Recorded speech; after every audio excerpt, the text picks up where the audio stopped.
আসসালামু আলাইকুম। তুমি কি এসএসসি 26 ব্যাচের শিক্ষার্থী? তাহলে আজকের এই গুরুত্বপূর্ণ ক্লাসটা তোমার জন্য। তোমরা যারা ইংরেজিতে সামারি রাইটিংয়ে ফুল মার্কস পেতে চাও, আজকে এমন কিছু ট্রিক তোমাদেরকে ক্লাসের মধ্যে শেখাবো যেগুলো যদি তুমি যথাযথভাবে ইউজ করতে পারো তাহলে অবশ্যই এখান থেকে ফুল মার্ক আনা সম্ভব। তাহলে চলো ক্লাসটি শুরু করা যাক। আমরা প্রথমেই সামারি রাইটিংয়ের সময় কিছু জিনিস খেয়াল করব যেগুলো ভুলেও করা যাবে না, যার কারণে আমাদের কিন্তু মার্ক ছুটতে পারে। তো এমন কিছু করা যাবে না। যেমন প্রথমত যেই প্যাসেজটা থাকবে এই প্যাসেজ থেকে কোনো জিনিস হুবহু কপি করা যাবে না।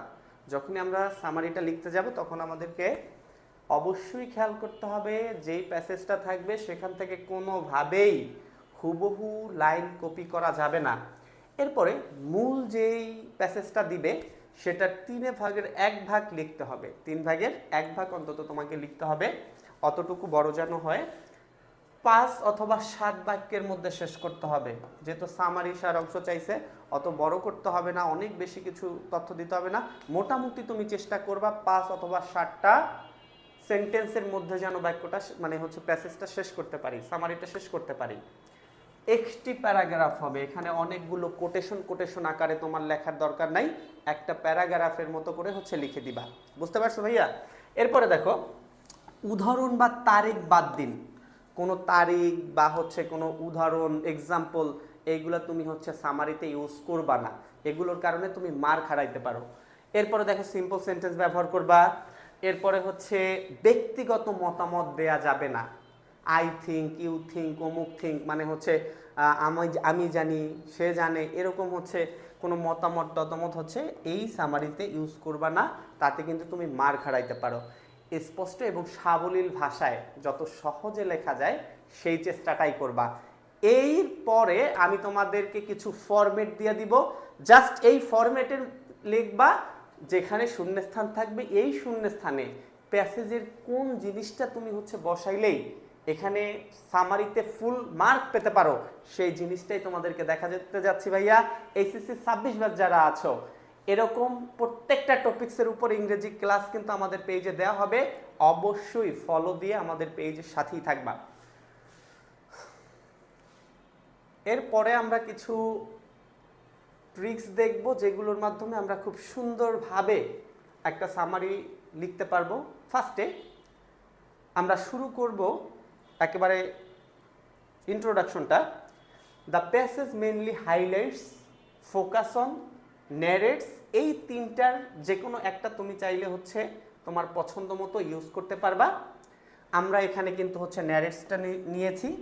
দ্য প্যাসেজ মেনলি ন্যারেটস দ্য, এখানে এই দার পরে এসেনশিয়াল অ্যাসপেক্টস এটাও নিতে পারো, ফান্ডামেন্টাল আইডিয়াসও নিতে পারো, অথবা ইমোশনাল স্ট্রাগল, এই তিনটার যে কোনো একটা তুমি ইউজ করতে পারবা। যেটা সহজ সেটা ইউজ করো।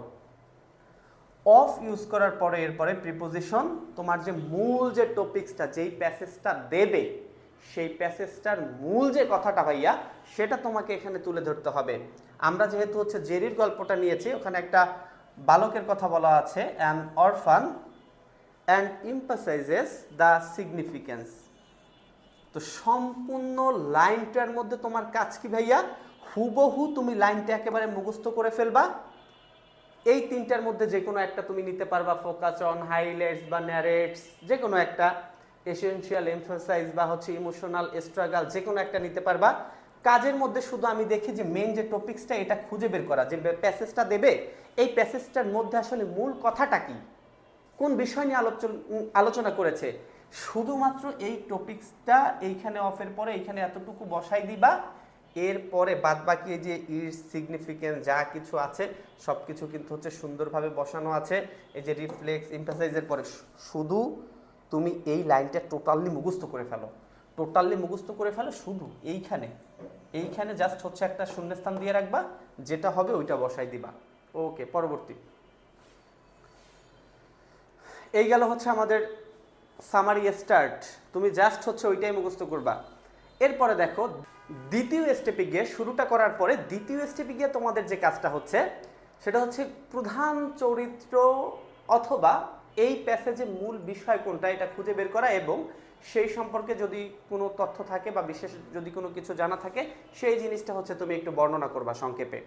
যেহেতু আমরা জেরির গল্পটা থেকে নিয়েছি, এখানে জেরি একটা হচ্ছে ছোট বালক ছিল এবং মূল বিষয়টা হচ্ছে উনি যে ন্যারেটরস আছে বর্ণনাকারী তার হৃদয়টা জয় করে নিয়েছিল, সেই লাইনটাই কিন্তু আমরা লিখে দিয়েছি, Jerry an অরফান with the narrator shirt throw his integrity. তো তোমরাও হচ্ছে প্যাসেজের মূল কি সেন্টেন্সটা আসলে কি বা কি ওয়ার্ডটা কি এটা যদি খুঁজে বের করতে পারো সেই সম্পর্কে একটা তথ্য দেওয়ার চেষ্টা করবা। এরপরে হচ্ছে এই অর্থটা লেখার পরে আমরা হচ্ছে তৃতীয় ধাপে চলে যাব। তৃতীয় ধাপে গিয়ে আমরা চাইলেই হচ্ছে কানেক্টরসের একটা ব্যবহার করতে পারি। এটা একটা দারুণ টেকনিক। যেমন তুমি যদি ওই জেরি সম্পর্কে আরও এক্সট্রা কোনো তথ্য দিতে চাইতা তাহলে তুমি মোর এভার বলতে পারতা বা এডিশনালি বলতে পারতা, আবার হচ্ছে অ্যাড করতে পারতা, একটার পর একটা তথ্য অ্যাড করতে পারতা ওই টপিক্সের উপরে। যদি তুমি হচ্ছে খুঁজে পাও যে এই প্যাসেজের মধ্যে যে মূল চরিত্র তার এরকমের একটা দিক ছিল, আরও একটা এরকম দিক ছিল যেটার একটার বিপরীত বা হচ্ছে যেটা এটার সাথে একটু সাংঘর্ষিক, সেখানে তুমি ব্যবহার করতে পারে হাউএভার, অলদো বা অন দ্য আদার হ্যান্ড।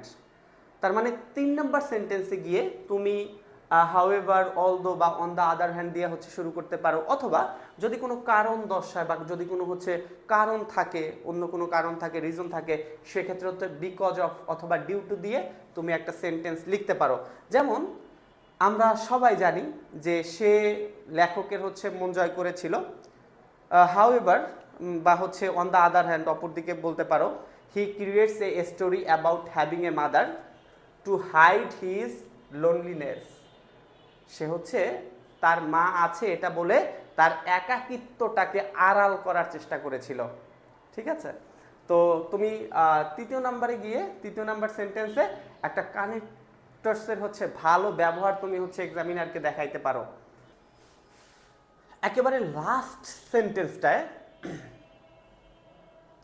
4 নম্বর স্টেপে গিয়া তুমি একেবারে শেষ মানে হচ্ছে উপসংহার যখন টেনে আনবা তখন যে জিনিসটা তোমাকে করতে হবে, লাস্ট সেন্টেন্সটা তুমি যেভাবে সাজাবা সেখানে আলটিমেটলি অথবা ইন কনক্লুশনটা ইউজ করতে পারো, যে কোনো একটা তুমি হচ্ছে এখান থেকে নিতে পারবা।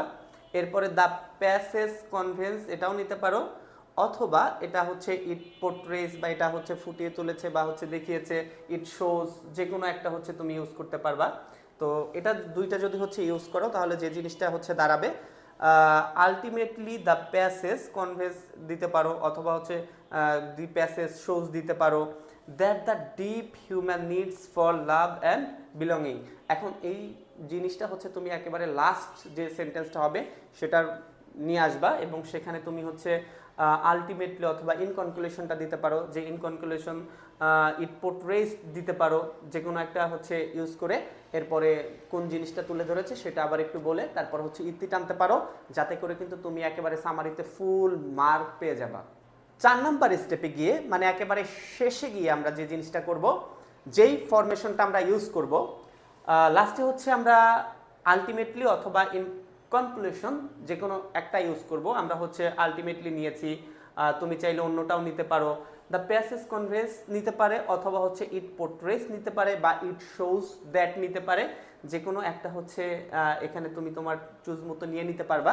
তাহলে সেন্টেন্সটা এভাবে দাঁড়াবে, আলটিমেটলি দ্য প্যাসেজ কনভেন্স বা হচ্ছে দ্য প্যাসেজ শোজ দ্যাট, তারপর হচ্ছে ওই যে প্যাসেজটা দিবে ওটাই আসলে কি তুলে ধরা হয়েছে বা কি দেখানো হয়েছে সেই জিনিসটা একটু লেখার চেষ্টা করবা, the deep human need for love and belonging. তো প্যাসেজে যেটা আসবে সেটার মূল থিমসটা আসলে কি ছিল সেটা দেখাই দিবা যে এইটা আসলে তুলে ধরেছে বা ফুটায় তুলছে। যদি এইভাবে লিখতে পারো, টোটাল সামারির স্ট্রাকচারটা কিন্তু দেওয়া আছে যে তুমি কি থেকে কি শুরু করবা, ফার্স্টের যে লাইনটা দেওয়া হয়েছে ওখানে জাস্ট টপিক্সটা তুমি বসাই দেবা, হুবহু মুখস্থ করে ফেলবা। সেকেন্ড তুমি কি করবা, সেকেন্ড এসে মূল যে গল্পটার মূল যে কি অর্থটা ওইটা যদি খুঁজে পাও যে কোন বিষয় বলছে ওইটার উপরে একটা তথ্য দেওয়ার চেষ্টা করবা।